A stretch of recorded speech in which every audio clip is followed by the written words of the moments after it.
For 26 years, this unresolved murder case in Japan remained forgotten by many, but thanks to the relentless dedication and persistent public efforts of the victim's family member, the case has finally come to light. The person that's shown on screen right now is the 32 years old Takaba Namiko. She's born in a regular middle-class household in Nagoya, living an ordinary life. After she graduated high school, Namiko worked as a dental assistant and later joined a real estate company to work. According to Namiko's colleague and high school friends, she was described as a very optimistic person who always handles her work carefully and efficiently. Whenever her juniors at work faced difficulties, she would patiently help them. That's why Namiko had a very great relationship with her co-workers. Because of that, her boss, Takaba Satoru, deeply fell in love with her and began pursuing her. そうですね、年が離れてたんですけど、結構考え方が古かったんで、そんなにね、私といろんな価値観が違ってたわけじゃ違ってなくて。On July 7, 1995, the 39 years old Takaba Satoru married the 28 years old Takaba Namiko.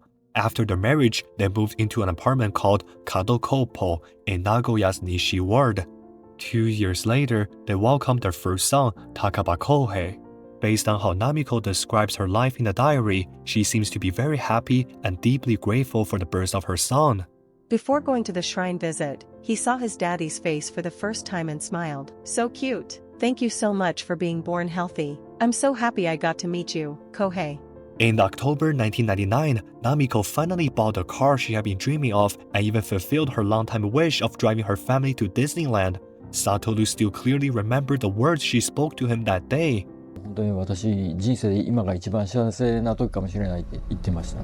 未来永遠に続くと思ってたんだけど、そんな簡単な話じゃなかったです。A month later, on November 13th, around 2:30 p.m., the landlord's wife was passing out persimmons around the building, but when she was about to knock on Namiko's door, she realized that the front door wasn't locked. Intrigued, she gently pushed it open, only to find Namiko's body lying on the floor, drowning in her own blood. So she called the police department right away. Takaba Satoru was at work when he received a call that his wife had been seriously injured. It was only upon arriving at the scene that he learned she had already passed away.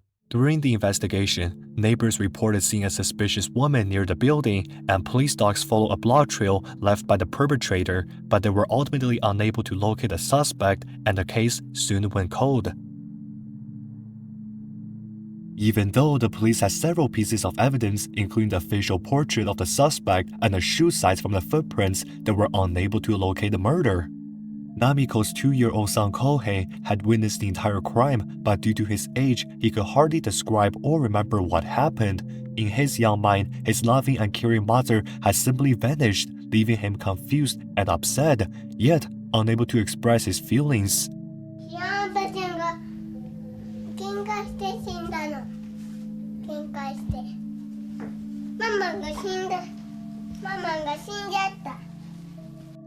After the incident, Satoru took on the responsibility of taking care of Kohei alone while working a full-time job. They eventually moved out to a new place. Still, he insisted on renting the apartment unit where Namiko had been murdered, believing that maintaining the evidence of the crime scene could one day help the police to capture the murder. Determined to track down the perpetrator, Satoru spent every moment of free time handing out flyers on streets and train stations, hoping someone might come forward with new information. Back then, Japan's law imposed a 15-year statute of limitations on murder cases, meaning prosecutors could no longer file charges once that period had passed. However, the law was revised in April 2010, eliminating the time limit for serious crimes such as murder and robbery murder. One of the key factors behind this change was Takaba Satoru's relentless dedication as he continued advocating for the revision on television programs and gradually gained public support until the law was finally reformed.